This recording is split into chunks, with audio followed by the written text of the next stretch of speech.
Bonjour et bonjour Pascaline Jabot, merci d'avoir accepté de participer à notre événement, donc la PTCCB et l'événement Le Mois des Femmes.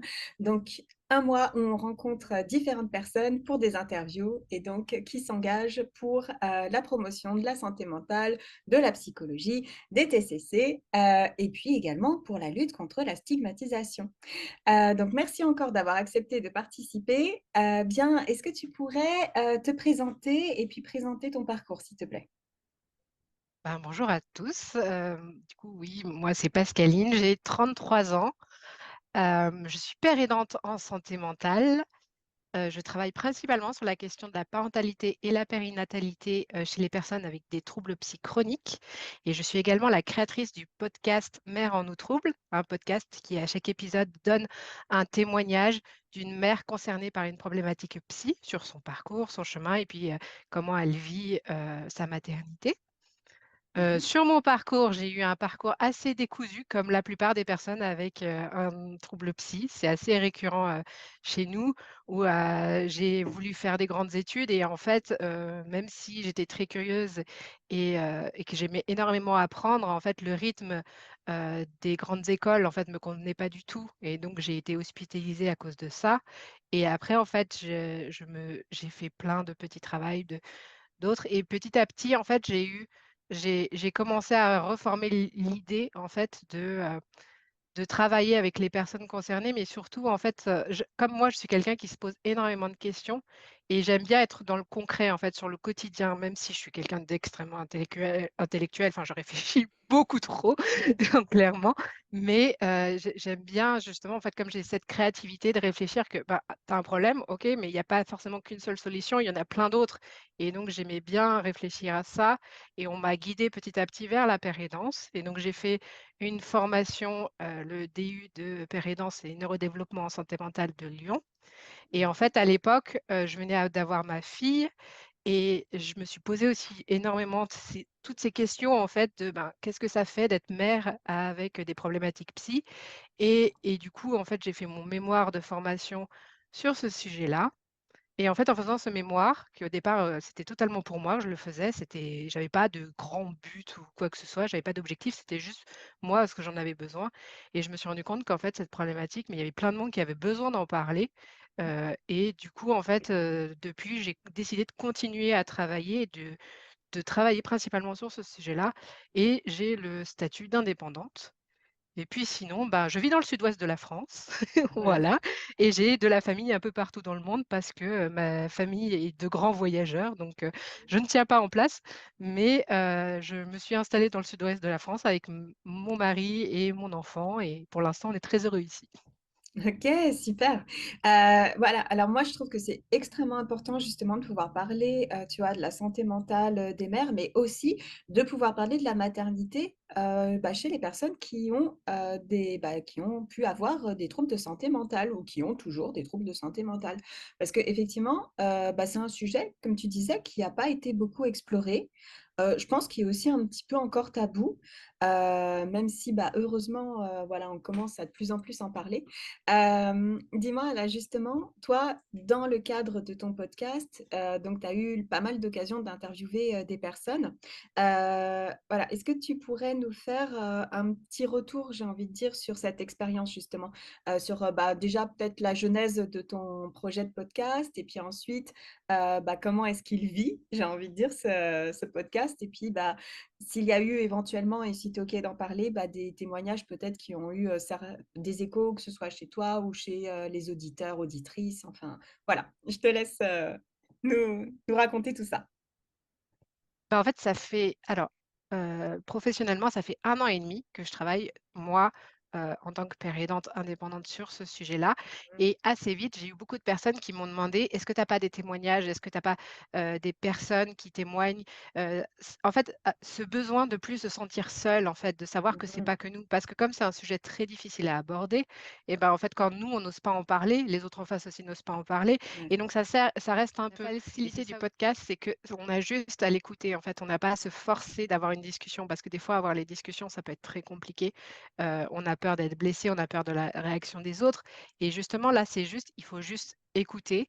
La plupart des témoignages sont anonymes, ce sont des personnes réelles que j'ai rencontrées évidemment, bien Mmh. sûr, mais i c'est chacun peut les écouter au moment où ils sont prêts, elles sont prêtes à les écouter et donc il y a moins cette difficulté d'avoir la discussion sur ce sujet-là. Il y a moins d'émotions en fait qui est liée parce que vraiment c'est juste on se pose, on écoute et après en fait les gens généralement se retrouvent moins seuls parce qu'ils se disent: «Ah oui c'est vrai en fait». C'est pas l'idée de se retrouver complètement dans chaque témoignage, c'est pas du tout le but. Le but c'est de montrer qu'il y a plein de manières différentes d'être parent avec des troubles psy, qu'il y en a pas qu'une seule et aussi en fait donc moi au départ j'avais vraiment cette idée de donner en fait, de pouvoir montrer que ces personnes-là ne sont pas seules. J'ai cherché les chiffres tout à l'heure, du nombre de grossesses. Alors en schizophrénie, j'avais trouvé environ 5 000 grossesses par an. J'ai pas retrouvé le chiffre de la bipolarité, mais je Mmh. crois, il faut vérifier, je crois que c'est 3 500, mais voilà, il faut vérifier et donc en fait, c'est quand même un sacré chiffre, quoi et du coup, c'est normal de se dire: «J'ai pas envie d'être toute seule, j'ai pas envie de rester seule avec ses pensées» et ce que je voulais aussi, c'est que, moi, à force de travailler, d'avoir vraiment ce côté, professionnel du sujet, j'en pouvais plus d'être associée à la question du placement de l'enfant. En Mmh. fait, c'est vraiment une problématique, alors je suis un peu vindicative parce que maintenant ça commence à me taper sur les nerfs. À l'époque, j'étais encore assez assez calme là-dessus, mais en fait, à chaque fois qu'on parle de parentalité avec des troubles psy, on va tout de suite mentionner le placement de l'enfant, les services sociaux et en fait, c'est pas que il faut pas le faire, c'est pas du tout ce que je dis. Moi, mon problème, c'est qu'on en parle quasi immédiatement, ce qu'on ne fait pas pour la plupart des gens quand ils parlent de parentalité et ça me pose problème parce que là, c'est vraiment de la stigmatisation. Et donc moi, ce que je voulais faire, c'est justement, c'était d'avoir une sorte de base de données, en fait, de témoignages concrets du quotidien. Et c'est pour ça aussi que au maximum, mes témoignages, je ne cherche pas à les orienter. Il n'y a pas de message, il n'y a pas de leçon. C'est juste vraiment, on veut parler du beau et du moins beau. On veut parler du concret, de ce qui se passe, en fait. Et je voulais qu'on puisse voir dans ces témoignages qu'il y a plein de manières différentes de vivre sa parentalité avec des troubles psy et que ça nécessite pas forcément l'intervention des services sociaux. Parce que vraiment, on même si maintenant je réfléchis de plus en plus à qu'est-ce que ça veut dire vraiment la déstigmatisation, là, moi, ce que je me dis juste, c'est que je donne de la visibilité. On est là, on existe, on est des parents avec des problématiques psy. Nos enfants ne sont pas forcément placés, en fait, on a plus ou moins des difficultés. C'est très difficile de dire si on est des bons ou des mauvais parents. Enfin, cette question est tellement vague, ça m'énerve à chaque fois aussi qu'on la pose. En fait, qu'est-ce que ça veut Ouais, dire cette question? c'est ça Donc et j'ai envie de dire qui peut y répondre? Aussi en toute honnêteté, peu importe, voilà, peu importe qui on est là, j'ai envie de dire, aussi. exactement et pourtant, on continue à la poser, en Mmh. fait. C'est ça qui, en gros, enfin pour moi, OK, on se pose la question. D'accord, mais pourquoi à chaque fois? Pourquoi à chaque fois c'est Mmh. nécessaire de poser cette question? Est-ce que vous iriez la poser à quelqu'un qui a un fauteuil roulant, à quelqu'un qui a, de la mucoviscidose? En fait, c'est Mmh. on va pas poser cette question à chaque fois, pour tous les types de handicap ou de maladies. Donc pourquoi pour les troubles psy, on pose toujours la question?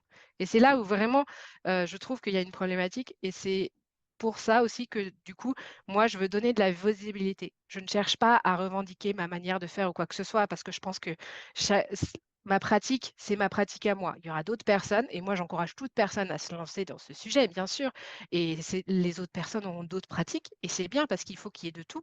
Il faut pas qu'il y ait qu'une seule, manière de faire, mais moi, c'est vraiment je ne cherche pas à montrer ce que je fais, je cherche à montrer qu'il y a plein de, portraits différents, qu'il y a plein de personnes différentes, qu'on n'est pas qu'une seule, manière d'être parent avec des troubles psy, qu'on n'est pas forcément des mauvais parents, mais si on nous donne aucune chance de s'en sortir, ben, c'est sûr qu'on aura plus de mal à s'en sortir et ça, c'est vraiment Mmh. problématique. Ouais. Bah, comme tu disais, c'est-à-dire que si d'entrée de jeu, on part entre guillemets, «perdant» et qu'on part tout de suite sur, bah, une question d'institutionnalisation sans même laisser une chance, voilà, c'est sûr que, j'ai envie de dire, c'est sûr qu'on ne partira pas en mettant bah, en étant gagnant, quoi. Alors qu'effectivement, comme tu dis, personne ne va, spontanément poser ce type de questions. bah, voilà, à des personnes tout venant ou à des personnes qui, effectivement, il y a une très grosse disparité entre, bah, ce qu'on perçoit comme étant un handicap, sensoriel, un handicap, physique par rapport à ce qu'on pense être un handicap, psychique, je dirais. Enfin, voilà, je trouve qu'effectivement, il y a beaucoup de choses, qui, bah, comme tu disais, finalement, qui relèvent un petit peu, bah, des raccourcis, et qui effectivement, bah, peut-être pénalisent et constituent peut-être aussi une perte, de chance de faire ses preuves pour, les personnes, quoi. Do ça, et puis après, il y a aussi un autre point, tu vois, auquel je pensais. C'est-à-dire que, j'ai le sentiment aussi qu'il y a alors tu vas me dire après si tu es OK ou pas, hein, parce que ça après c'est mon sentiment perso, hein, OK? Mais j'ai le sentiment aussi que ces dernières années, beaucoup justement d'associations qui pouvaient, œuvrer justement pour, faciliter tout ce qui était, la parentalité, tout ce qui pouvait être aussi autour, bah, même voilà, même de l'accompagnement, je dirais à domicile, des choses comme ça. J'ai l'impression que toutes ces associations disparaissent aussi petit à petit. Déjà qu'elles étaient pas super nombreuses, j'ai envie de dire. Alors, je sais pas là si toi, par rapport à ton parcours justement, tu pu éventuellement rencontrer, bah, d'autres personnes qui œuvraient aussi un peu comme toi justement, bah, pour faciliter, la maternité, la parentalité, ou au contraire si, bah, tu te sens aussi un peu seule? Voilà, dis-moi? Alors, heu bah, moi, comme je suis dans le milieu, je connais beaucoup les personnes qui Ah, travaillent dans le super, même sens que moi. Donc en super. fait, j'ai ce truc-là de connaître les gens et donc en fait, Mmh. d'avoir l'impression qu'il y a beaucoup de monde parce que ce sont, pour la plupart mes collègues. Après, il y a eu en 2020-2021, il y a eu, un début de quelque chose qui s'est lancé avec les 1000 premiers jours où on a commencé à vraiment Oui. parler de santé mentale maternelle et Mmh. donc il y a eu ça à ce moment-là, en fait, il y a plein de personnes qui ont commencé à dire: «Oui, OK» et les personnes, avec des troubles psy, avec des Mmh antécédents, mh. les périodes à risque, enfin, voilà, on a commencé à parler plus et donc on a, comme beaucoup moi-même, en fait, j'ai fait ma formation en 2021-2022. Donc en fait, je suis partie dans ce mouvement-là de, bah, OK, on parle de santé mentale maternelle, parlons de la santé mentale maternelle sous tous les plans et Mmh. là, maintenant, là, c'est un peu plus politique et du coup, je mets un peu des guillemets parce que, la politique, c'est toujours plus compliqué que ça n'en a l'air. Mmh mh. Mmh. Mais il y a, là, par exemple, les 1000 premiers jours, le programme, en fait, son financement n'est plus assuré. Donc D'accord. là, on sait que le financement, a priori, de ce que j'ai compris, enfin, début janvier, lorsqu'ils ont annoncé les coupes budgétaires, ils ont annoncé qu'ils allaient retirer les financements, des 1000 premiers jours. Ce qui déjà, en fait, c'était c'est assez limité comme organisme, mais c'était le premier en fait, c'était celui sur lequel, en Mmh. fait, on se basait parce qu'on se disait: «C'est la première marche de l'escalier, donc maintenant, il faut monter les Ouais, autres marches». Mais si on enlève la première marche, en fait, qu'est-ce qu'on va faire, quoi, après? ouais. On aura on aura de plus en plus de difficultés. Mais Mmh. là, a priori, en fait, justement, avec la mobilisation qui s'est fait autour, ça a été au moins de ce que je sais, là encore, il faut reprendre tout ce qui a été officiel, hein, Mmh. c'est au moins assuré jusqu'à octobre-novembre prochain, mais il faut voir ensuite pour la suite, quoi. Et Mmh. il y a ça se démocratise plus aussi parce que justement, en fait, il y a eu ce bruit-là qui est fait et que maintenant, en fait, les gens ne peuvent plus faire comme s'ils n'ont pas entendu. C'est parce qu'on a parlé, Mmh. on a élevé la voix, on a commencé à dire: «Bah, nous, on est là, on a besoin de choses». Alors qu'on soit bien clair, hein, moi, je pousse jamais les gens à avoir des enfants ou ne pas avoir des enfants, ça ne me Mmh. concerne pas. Oui. C'est pas à moi de dire si les gens doivent avoir des enfants. Moi, tout ce Mmh. que je dis, c'est que si vous avez des questions, si vous avez des besoins, vous avez le droit de les demander. Et puis Mmh. pareil, en fait, il y a eu ce truc, qui pendant très longtemps a été intégré que lorsqu'on est malade psy, on ne peut pas avoir, d'enfant. Moi, à chaque fois que une personne concernée qui me dit: «Ah mais moi je peux pas avoir d'enfant», ça veut dire quoi? À chaque fois, je reprends: Mmh. «Pourquoi tu penses ça?»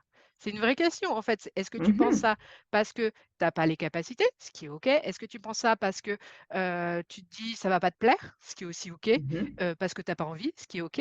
Mais par contre, si est-ce que tu penses ça parce que tu penses que ton trouble va totalement t'empêcher d'être parent? Ça, c'est pas vrai. Ça, c'est Mmh. quelque chose on t'a mis dans ta tête. Et là, c'est là où il y a, en fait, justement un travail de vulgarisation, de sensibilisation et après, en fait, la personne, elle doit faire son choix elle-même. Et c'est ça qui est important. C'est que, moi, tout ce qui compte à mes yeux, c'est que les personnes fassent leur propre choix et pas un choix qu'on leur Mmh. a imposé. Et c'est ça aussi qui est important, parce que le nombre de psychiatres, mais d'infirmiers aussi, Oui. d'aides-soignants, de professionnels qui sont encore à imposer, en fait, des Mmh. choses qui disent: «Ah non, mais tu peux pas avoir d'enfant, c'est pas possible». Même les proches, en fait, des fois les proches aussi peuvent avoir un rôle vraiment très stigmatisant en disant: «Ah non, mais jamais il faudrait que tu aies d'enfant, c'est trop dangereux». Mais qu'est-ce que vous en savez? Si on met pas les possibilités, si on donne pas la chance, parce il s'agit pas non plus de faire ça n'importe comment, mais Mmh on peut mh. apprendre. On apprend à être parent en général, en fait, on apprend les choses, en fait, on peut développer. Tu as un projet de famille, OK, tu as besoin de quoi? Qu'est-ce que tu veux Mmh. travailler? Est-ce que tu veux travailler sur ton quotidien? Est-ce que tu veux travailler sur ta gestion de la maison, sur ton sommeil? Est-ce que tu vas avoir une vie stable d'abord? Enfin, voilà, c'est ce genre de choses. Mais juste dire, «Non, tu peux pas», enfin, ça veut rien dire, ça n'a aucun Mmh. sens et pour moi, c'est déshumaniser les personnes concernées. Tout à fait. Surtout que là, ce que tu abordais, tantôt, c'est finalement des questions qu'on se pose tous, au moment où se formule le projet, de parentalité, j'ai envie de dire. C'est-à-dire, la question de, bah, où est-ce que j'en suis, sur le plan, voilà, social, économique, tout ça? Suis-je prêt à renoncer au sommeil, et à faire du café mon meilleur ami? Ça, c'est des questions qu'on va tous se Comme poser tu de vois, toute façon. j'en Voilà, suis au cas. bah, puisque je le montre, voilà. À tous Mais les cafés froids qu'on a mis sur le côté tout parce à qu'on les a fait. oubliés. Sans doute, mais bon, tout ça pour dire que finalement, c'est des questions qu'on s'est tous, déjà posées, que ce soit au moment où on formule le projet, dans sa tête ou que ce soit en cours de route ou que ce soit après coup. Heu, j'ai envie de dire finalement, c'est des questions qui nous concernent tous, quoi, et tous et Exactement. toutes. Ouais, Et ça très devrait bien. être normalisé de les poser en Ouais. psychiatrie aux personnes. Mmh. Sauf que en fait, on ne va pas jusque-là. Enfin, on n'est pas faut pas généraliser. Il y a des gens qui Oui. font bouger les choses. Je connais pas mal de professionnels qui essayent d'avancer, qui essayent de faire avancer leur mentalité, leur pratique et il Mmh. y a des gens vraiment qui se bougent. Mais il y a encore beaucoup de services qui bloquent. Moi, je sais que quand j'ai commencé à travailler, il y a eu, vraiment ce truc de: «Ah non, mais on veut bien travailler sur tout ce qui est vie affective, travail et tout ça, Mmh. mais non, dès qu'il s'agit de la vie d'un enfant, c'est les services sociaux, on s'en mêle pas, parce qu'il s'agit d'une autre vie. Oui, mais en fait, le problème, c'est que si vous dites ça, ça va pas empêcher les personnes concernées d'avoir des enfants. Par contre, ça va Mmh. les empêcher de demander de l'aide. Oui, Parce qu'ils vont oui. se dire: «Ben, en fait, je vais être jugé si je demande de l'aide». Donc en fait, ça va être des parents qui vont être isolés, qui vont de moins en moins communiquer et après, c'est là qu'il va y avoir un problème, parce qu'ils auront pas de soutien, en fait. Mmh. Et juste au contraire, il faut valoriser la communication, il faut valoriser le besoin d'aide parce que en fait, c'est normal, tout parent a besoin d'aide à un moment ou à un autre, c'est le principe du village, quoi. Mais quand on parle de troubles psy, c'est mal vu. En fait, il y a Mmh. beaucoup de préjugés, beaucoup de stigmatisation qui est liée dessus et ça devrait pas parce que justement, c'est des Mmh. personnes qui en ont encore plus besoin. Bah oui, tout à fait, et puis, bon, ça, on le disait aussi dans une précédente interview, c'est que, l'isolement, bah, ça crée aussi de la souffrance, psychologique, mais même de la souffrance sociale, de la souffrance physique aussi. Enfin, et justement, c'est d'autant plus important de pouvoir, se sentir légitime de parler de ces difficultés pour justement rompre cet isolement, d'autant plus, comme tu as pu le montrer avec ton podcast, par rapport au fait qu'il y a beaucoup de personnes finalement qui se retrouvent un peu confrontées au même challenge, quoi.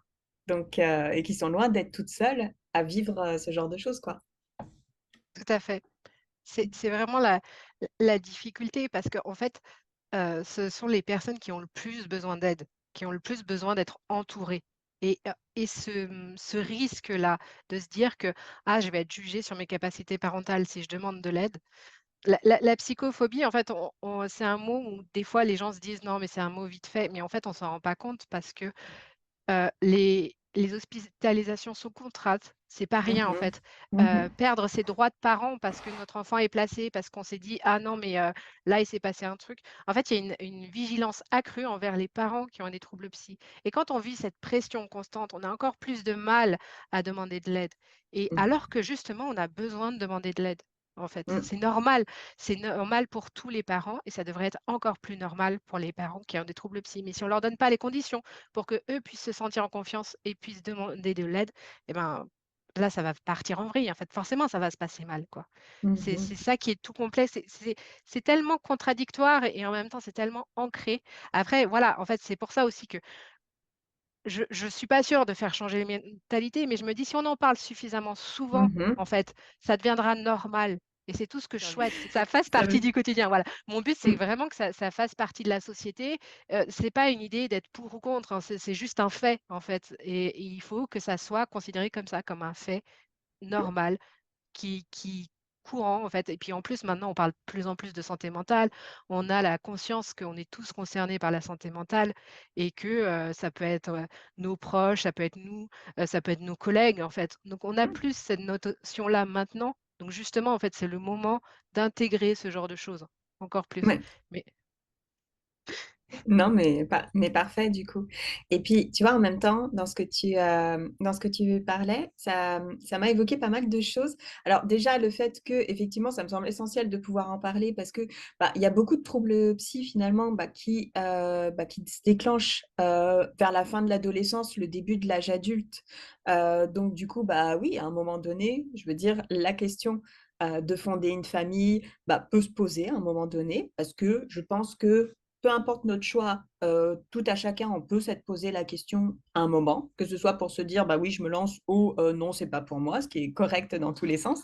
Mais je pense que c'est voilà, que c'est important d'en parler. C'est d'autant plus important, je pense aussi d'en parler, parce qu'il y a aussi certains traitements qui peuvent être adaptés totalement à la grossesse et d'autres pas du tout. Donc heu, donc je pense que justement, ça peut être bien aussi de pouvoir parler de son projet en se sentant serein avec, son médecin parce que, bah, finalement, dès avant que la conception soit lancée, il y a peut-être aussi, bah, des traitements qui pourront être, bah, changés pour faciliter un peu les choses et puis même, voilà, par rapport aussi, je pense, si les personnes ont envie d'allaiter ou pas, il y a aussi certains traitements qui sont plus ou moins compatibles et là encore, bah, je pense qu'il faut que les gens puissent se sentir assez sereins et assez sécures pour pouvoir en discuter également et là, je pense qu'il y a un gros boulot à faire, aussi quand on est professionnel de santé pour, que les gens puissent se dire: «OK, je peux en parler, c'est vraiment un safe, space, quoi». C'est pas juste l'endroit où on va me demander: «Allez, tout va bien, merci, on continue». surtout que le traitement, c'est très important en fait. Mmh. Il y a cette grosse inquiétude de qu'est-ce que ça va passer, à mon fœtus dans son développement. Hem, Ce qu'il faut savoir, c'est que déjà, il y a le site internet du CRAT, C-A-R-T, qui est en fait un site Mmh. gratuit où on peut recenser en fait, où sont recensés tous les médicaments et les résultats des études. Donc c'est pas juste, des recommandations, c'est les résultats des études. Mmh. Donc c'est mis à jour, la dernière mise à jour a été faite en 2023, donc c'est assez récent, et il y a aussi le e-Lactation Base. J'ai plus les termes, désolée, il faudra le T'inquiète pas. retrouver. Mais Ouais. en fait, c'est, parce qu'il faut savoir, c'est qu'il y a des, molécules qui vont être possiblement dangereuses et d'autres qui ne le Mmh. seront pas forcément dans la grossesse, et s'il y a un allaitement, s'il y a un projet d'allaitement, ce qui n'est pas forcément toujours le cas, mais s'il y a un projet Mmh. d'allaitement, ça ne sera pas forcément les mêmes molécules parce qu'il y a des molécules qui ne posent pas de problème pendant la grossesse, mais qui vont possiblement poser problème durant l'allaitement. Et donc ça aussi, en fait, ça fait partie des choses qu'on peut, prévoir à l'avance, en fait, qu'on peut discuter parce que, après l'accouchement, c'est pas le moment de changer de traitement, quoi. Donc, ça fait Mmh. partie des choses qu'il faut un peu, Ouais. anticiper. Mais c'est pas facile à réfléchir. Des fois, on se sent pas prêt. Mmh. Mais il y a des services de plus en plus qui font ce qu'on appelle, l'entretien préconceptionnel. Alors, il faut le faire en service spécialisé de psychiatrie parce que quand on dit entretien préconceptionnel, techniquement, les sages-femmes, les médecins généralistes peuvent le faire. Mais là, ce que je parle, c'est vraiment un truc spécialisé avec des infirmiers psychiatriques, avec des gens vraiment, au niveau psychiatrique, et donc c'est là, ils vont ça va être des professionnels qui vont justement aider à réfléchir, «OK, tu as un projet de famille, tu as besoin de quoi, en fait?» On va Mmh. voir, au niveau tes antécédents, de santé, qui sont pas forcément que au niveau psy, on peut avoir Tout à d'autres fait. antécédents, et puis on va essayer de voir justement au niveau des traitements pour, faire évoluer le traitement parce qu'on va l'idéal, ça serait pas de changer le traitement du jour au lendemain, de le faire au Mmh fur et à mh. mesure. Donc Mmh. c'est pour ça aussi que anticiper, réfléchir, mûrir le projet, tout ça, c'est bien.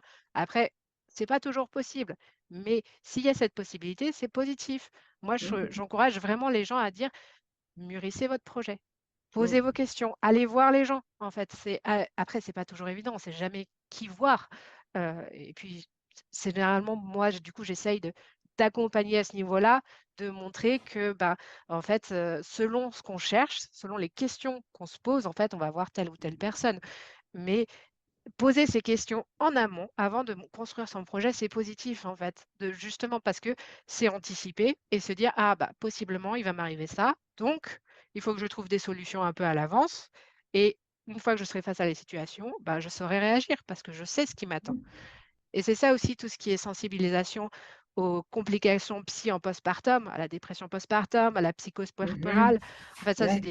des sujets qui me touchent vraiment à cœur et en fait, les personnes avec des troubles psy, ce sont des personnes qui sont vraiment à risque. En fait, le nombre de possibilités de rechute, de virages, en fait, qui sont possibles et donc l'idée pour moi et c'est parce que je suis personne concernée que justement je tiens à ça vraiment, c'est de donner les clés aux gens, de dire: Mmh. il va possiblement t'arriver ça, c'est pas sûr, mais du coup, là, voilà un petit kit, de premiers secours pour que si jamais il t'arrive, une énorme pépin en postpartum, bah, tu sauras ce qui c'est, tu sauras qui contacter, tu sauras quoi faire. Ça sera quand même difficile, mais au moins, en fait, tu mettras peut-être les mots plus rapidement dessus et tu seras aidé plus rapidement que si tu avais pas eu tout ça Mmh. et je pense qu'il y a un OK. vrai travail de préparation à faire en amont, quoi. Ouais, mais super et dis-moi, si par exemple, il y a là, parmi les personnes qui écoutent, la vidéo, bah, des professionnels de santé qui se disent: «Ah tiens, en fait, mais moi je suis pas du tout, formée, mais j'ai envie justement, d'améliorer ma pratique, j'ai envie alors soit de me sensibiliser, soit de me former carrément à la question». Est-ce que tu aurais des recommandations un petit peu, que ce soit en termes de lecture, de formation, d'écoute de podcast, c'est le moment de rappeler le nom du tien d'ailleurs.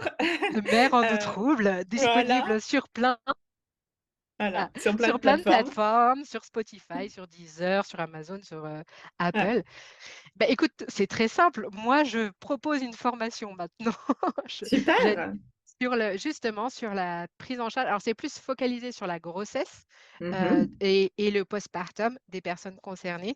Mais du coup, je fais 3 modules, de 1 heure et demie et je voilà, je faut pas hésiter à me contacter. Donc c'est vraiment, alors j'ai plus les titres des modules, mais le premier ça va être sur la prise en charge globale, de la grossesse, donc autant au niveau physique qu'au niveau psy. Le deuxième, ça va être, sur la préparation du postpartum, en fait, éviter, les complications ou préparer aux complications, Mmh parce que des mh. fois, on ne peut pas toujours éviter, mais on peut donner les Mais outils. mmh mh. Et le dernier, ça va être justement sur renforcer la confiance, en fait, parce que, la confiance en ses compétences parentales, ça joue énormément. Alors après, c'est très compliqué à faire, mais c'est aussi le principe du rétablissement et de la réhabilitation psychosociale, c'est de faire soi-même. On n'est pas là pour faire à la place des gens et pour ça, il faut que les gens aient au moins un peu confiance en eux pour y arriver Mmh et mh. donc quand on est dans ces sociétés où on est beaucoup jugé, même en tant que Ouais. parent, en fait, en général, on se fait questionner de: «Ah mais tu fais ça toi avec ton enfant? Mais tu es sûr d'aimer ton enfant?» enfin ce genre de choses quoi et Ouais. ça c'est pire quand on a des troubles psy parce que: «Ah mais tu es sûr que tu mets pas en danger ton enfant?» donc là, il y a un vrai travail à faire justement, Mmh. de même avec des petites choses pour aider à renforcer la confiance, des parents en leurs capacités. Mmh mh. Donc voilà, il y a ma formation, faut pas hésiter à me contacter. Moi je suis Bah toujours oui, ravie. et tu nous donneras Si le lien du coup, pour les personnes intéressées. Bah, avec plaisir. Sinon, il y a Mmh ce mh. livre-là, alors attention, je sais Ouais. pas si tu vas l'avoir en vert, Maternité et psychiatrie. de Répète. Marie-Noël Vacheron qui pour moi en fait D'accord. est la Bible, tu vois? J'ai encore plein de livrets de Ouais. en fait, c'est celui que j'ai trouvé le plus adapté à mes convictions personnelles parce que Mmh mh. c'est vraiment large, il y a pas de prise de parti, il y a pas de jugement. Il y a un autre livre que j'ai lu où, je me disais: «Ah, il doit être plus complet, il aborde beaucoup plus de sujets» et en fait, très vite ça m'a énervée parce que, ah oui, la dépression, ça va impacter le lien avec la mère et l'enfant. Ah, la Mmh schizophrénie, mh. ça va impacter le lien avec la mère et l'enfant. Les TOC, ça va impacter le lien avec entre la mère et l'enfant. Enfin, ça D'accord. m'énerve quoi, parce que Ouais. oui, ça, je l'aurais su toute seule, hein, sans faire Mmh des mh. voilà. C'est vraiment pour moi ce genre de réaction, c'est quand on est face à une maison qui est en train de brûler, c'est: «Ah oui, ça va détruire la maison». Bah, évidemment, mais qu'est-ce qu'on fait maintenant pour, Mmh mh. sauver les meubles, quoi? Ouais, ouais, Donc ouais. voilà. Non, c'est voilà, faut pas hésiter et puis il y a aussi alors c'est pas forcément sur le même domaine exactement, mais il y a le MOOC,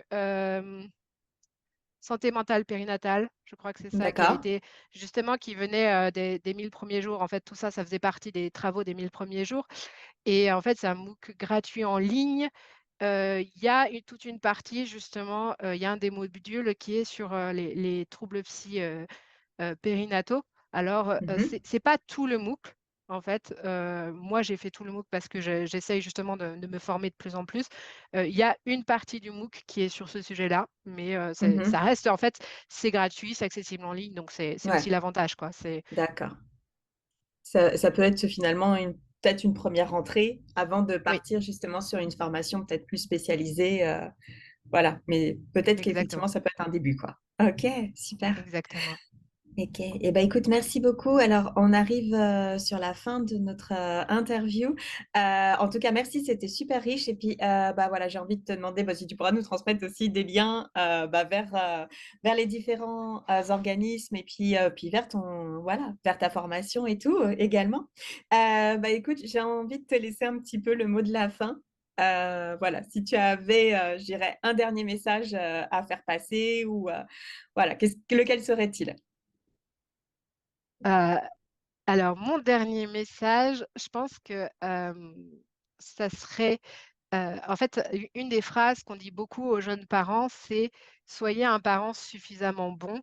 Moi, Mmh. personnellement, j'aime pas cette phrase, hem, parce que, je pense que être bon, c'est très nuancé. En fait, c'est à Mmh nuancer, mh. ça dépend de chacun et du coup, moi, ce que je préfère dire, c'est: «Soyez la meilleure version du parent que vous pouvez être pour votre enfant».